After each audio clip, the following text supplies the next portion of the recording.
Welcome back to another episode of the Basement Binge, the very next episode here in James Bond week as I am preparing for No Time to Die. I'm very excited for No Time to Die, and I'm extremely excited to be talking about Skyfall. Of all the films in this James Bond journey that I've been excited for, this is the one that I've been excited for the most. I went to go see Skyfall years ago in theaters when it came out and loved it, even though I hardly understood any of it. So now, knowing all the leads up to it makes it so much richer, continuing with what this series has been doing great, which is giving James Bond actual emotion and character growth. The story here is fantastic as well, just extremely well written. The screenplay is tight and packed, everything from the winding up of events, but also just the lines. Bond is quippy, and some of the lines he says are a bit silly, not just Bond, but all the characters, but most of them are just genuinely magnificent lines, and the performances behind them are even better. Judi Dench plays M so well with this intense stoicism that I love. Daniel Craig as a soulless, broken killer isn't far behind, and then Javier Bardem. I have never once forgotten his name because of this portrayal as a Bond villain. This film has some fantastic acting, which I was not expecting to get in a Bond film, and that was something that, having revisited now, really surprised me how great these performances really are. Then the cinematography. It feels like I genuinely could talk about the cinematography forever, so I'm going to kind of limit myself because Roger Deakins, I love him and his work. That opening shot is remarkable, and it gets better and better as the film goes on. He uses light and blocking it just incredibly. It's at its best here in a James Bond movie of all places. I love everything about the camera work, from the way that the camera moves to blocking and lighting and composition, which I already expressed, and also just composition, the way that shots are framed. It's just fantastic to watch visually. And then you get a fantastic edit to go along with that. It's the exact opposite of everything that happened in Quantum of Solace. And not just in the action, it's smooth and fluid throughout the entire film. Its use of J and L cuts are used so well. The way it uses sound to transition is super smooth. This film genuinely should be watched in editing classes. It's just perfectly done, especially with the use of the score and sound and music and how all that plays a part in the film. And then the second unit as well, responsible for the action, that is just fantastic as well. I mean, obviously that's true for the case of the edit being super smooth. The action is clear and filmed exceptionally well. This film visually is fantastic to watch. From start to finish, it's a movie and it is well made. And then it's also a fantastic James Bond story. And it doesn't feel trapped within the genre of Bond, while also being some of the best work this genre has ever done. It's kind of interesting. Over on Matt Goes to the Movies podcast, which you should check out if you haven't already, we've been reviewing the Pirates of the Caribbean movies, and recently we were doing the review for At World's End, and in that I was saying that is the best of the series, that everything about Pirates is at its best there. The music, the cinematography, the production design, the performances, all of it is at its best. And that is the exact same words I would use to describe Skyfall. Of all things Bond, this is the best. The cinematography, and not just like being beautiful images, which it definitely is, but also that the way that it's used to portray the character of Bond and the intensity of him and the action and the mourning of the characters here. It's fantastic. The music here is incredible. The acting I already mentioned. Just everything about it is at its best. Skyfall is genuinely a masterpiece. It also has the best Bond opening song of any of the Bond films. So it's really just great to watch. So with that, really, let's get into the spoilers. I can't talk about much else without getting into those spoilers. Before we get on to the rest of the segment, remember that I am giving away those two $10 gift cards. Leave a review on Podchaser for that. Until October 15th you have. I'm just going to pick two individuals who leave a review on Podchaser. The reason I pick Podchaser is it just allows me to see the reviews most simply and consistently. Or if you're not into Podchaser, you can also follow me on social media. All the places you can follow me linked in the show notes. If you share the show and tag me so I can see, that also gives you an entry as well. But giving away two $10 movie gift cards, either to a movie theater or a video on demand service of your choice. With that out of the way, let's move on to the very next segment here. Pick your poison. And so if this is your first episode of the James Bond week, just know going into this doesn't have all the segments like normal just because of the amount of episodes I'm releasing. Can't have as long as episodes, can't have as much time to create them. Anyway, pick your poison. This is the ranking scale here at the Basement Binge, was all based off how would we interact with the film after watching it. Bottom of the list, never watch it again. Very straightforward. Above that is to stream it. It's on a service that you're already paying for and you're just looking for something to watch. So you'd watch it. Above that, rent it, pay a few dollars, and when you're in the mood to watch it. And top of the list, buy it, watch it as many times as you want. With all that being said, this film is definitely a buy for me. I mean, like, were you not listening to me in the 2 cents? I love watching this film. I'm probably going to be rewatching it next week. So that was a short section. Let's move on to the next segment, least and likes. My least favorite scene and my favorite scene. My least favorite scene is a scene that I'm going to talk about a little bit more in Live Up, but it's the scene with Severine, I think is her name, the girl who's connected to Silva, and in the shower on the boat. It just makes me uncomfortable. I mean, she was a child prostitute. She's probably got severe PTSD and is living in constant fear. And granted, James Bond is like her savior, someone who's potentially going to save her from this nasty world she's involved in. And it's just, he's totally taking advantage of her because of that. And it's just an uncomfortable scene. I'll talk more about that in Live Up, but least favorite scene right there. I mean, for that scene, though, it is, again, the cinematography and blocking there is fantastic. I love the use of silhouettes in this film. My goodness, to talk about another scene that's definitely not my least favorite scene and isn't my favorite because my favorite comes later, but I do just want to talk about it. That's that I think it's like almost 10 minutes, that silent pushing of Bond and Pietra, I think is his name, with like the jellyfish light in the background. You know what I'm talking about? And there's just silhouettes. There's no words. It's just a slow pushing. And then at the very end, the only words spoken by Bond are, who are you working for? It's just fantastic the way that it's shot. They could literally be slapping each other with fish for all we know, and it would be intense to watch because of the way that it's filmed. Just fantastic filmmaking. So let's talk about my favorite scene with that. It is hard to pick one scene, so I'm just going to take it easy and say the entire ending of the film at Skyfall. The lighting slowly getting darker with night while also being actually visible because the master himself, Roger Deakins, just is fantastic. And then we get this explosive fire and the use of orange in lighting, and then the ice and the blocking and the action of the characters, the way that Javier Bardem plays Silva with this intense recklessness while also this intense control. It's fantastic. The way that the film allows itself to be a Home Alone version of James Bond at his parents' old mansion is just fantastic. It's so kind of silly if you explain it that way, but it's so serious in the way that it means something for all of the characters involved, all of these individuals involved, but the way that it's shot and composed and edited is just intense. It is a great ending to the film to watch. I knew it was coming the entire film and I couldn't wait for it. Like I said, I saw the film years ago in theaters. I had a friend take me. I'd never seen a James Bond movie before. And even not getting the majority of that film, that ending I enjoyed because it was just so well done. And even more so now as my understanding and appreciation for film and all that goes into creating it grows, it is just exceptionally well made. Having more and more of Sam Mendes' work in my mind, especially him and Roger Deakins together, he's got this great control over editing that I actually really am learning to appreciate, and it's definitely there at the end of the film. So for the many reasons I've expressed, I'd have to pick the ending as my favorite, but I think that that's just kind of a given.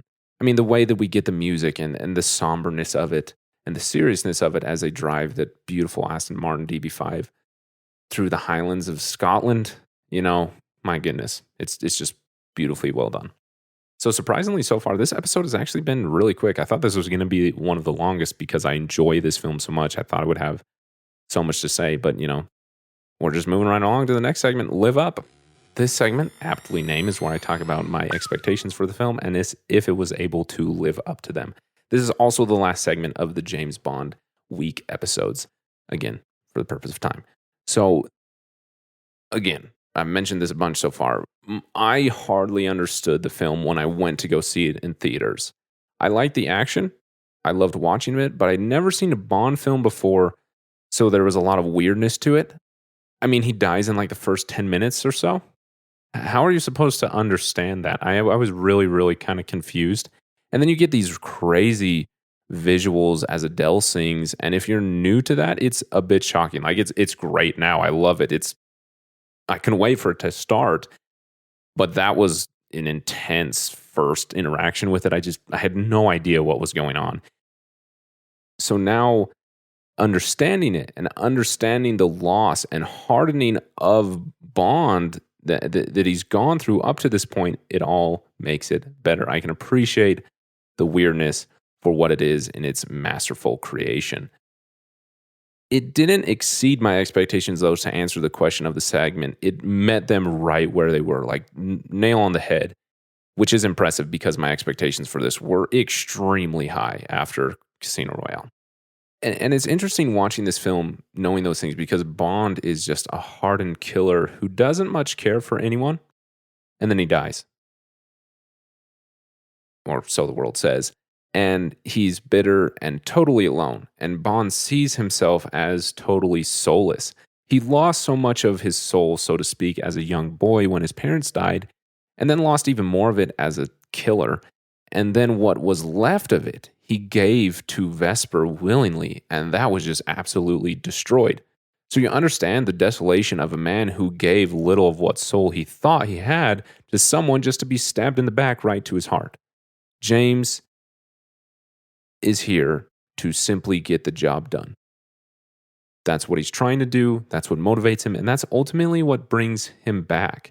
The power of the film, though, is how it makes James and also the audience along with him work through all of the trauma and heartache and feel for something and someone again.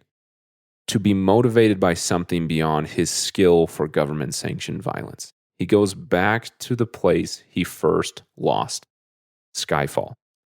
He faces it all at Skyfall, to quote the beautiful song by Adele. Not just faces Silva and all of his henchmen, but faces all of the difficulty, all of the trauma, all of the heartache at Skyfall. He overcomes this childhood trauma and the way that it's affected him up to this point from losing his parents by losing his mom. It pulls him back to the surface, back to a good place to be. Bond is here.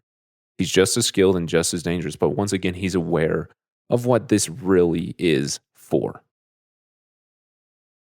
And I just hope that Spectre is able to continue that story because I've been absolutely loving it. And I love that that story is so tight here in Skyfall and told in such a really unique way, letting Bond die and choose to come back and be hardened by the abandonment he feels for being shot.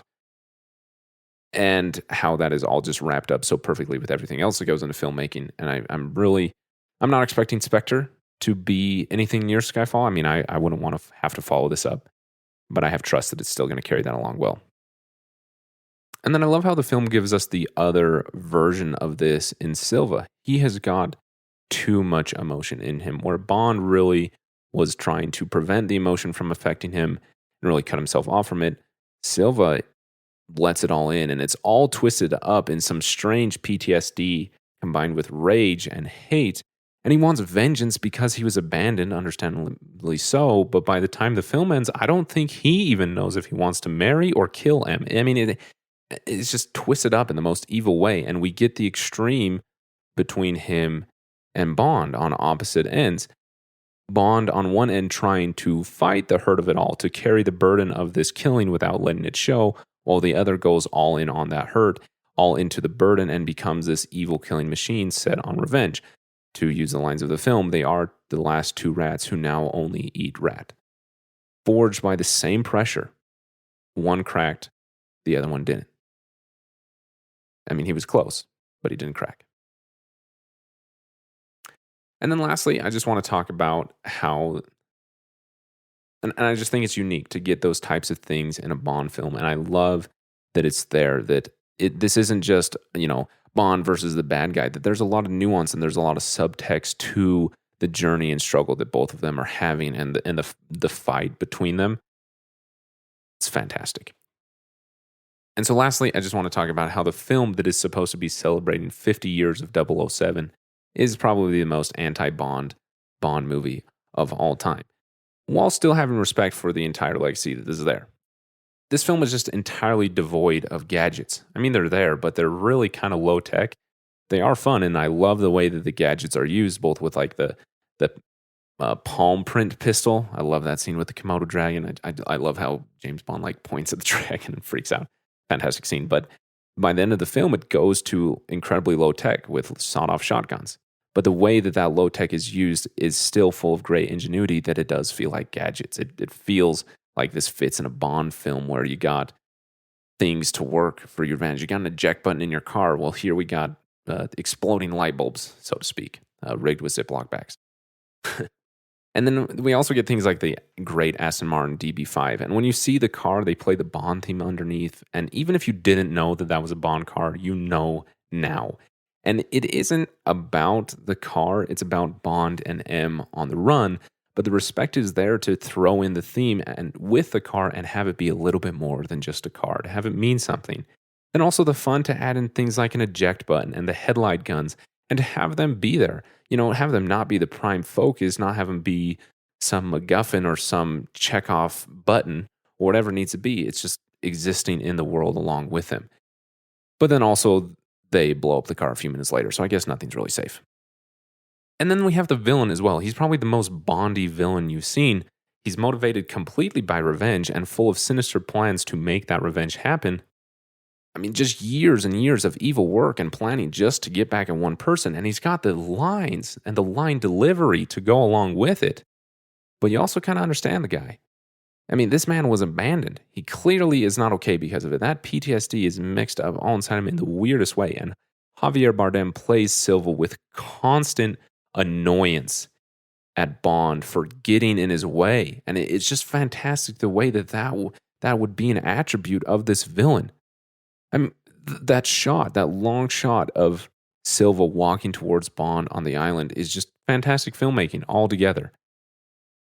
But it does not seem like this is something we would get out of a Bond villain. Like, Bond villains are supposed to be taking over the world, strapping Bond to a table with lasers, just to be punched in the face a few minutes later. It's just so Bondy, while being the exact opposite of what I have come to expect, even not seeing the films. And maybe that's why. Maybe I'm speaking totally naively here, but it seems like it really is unique.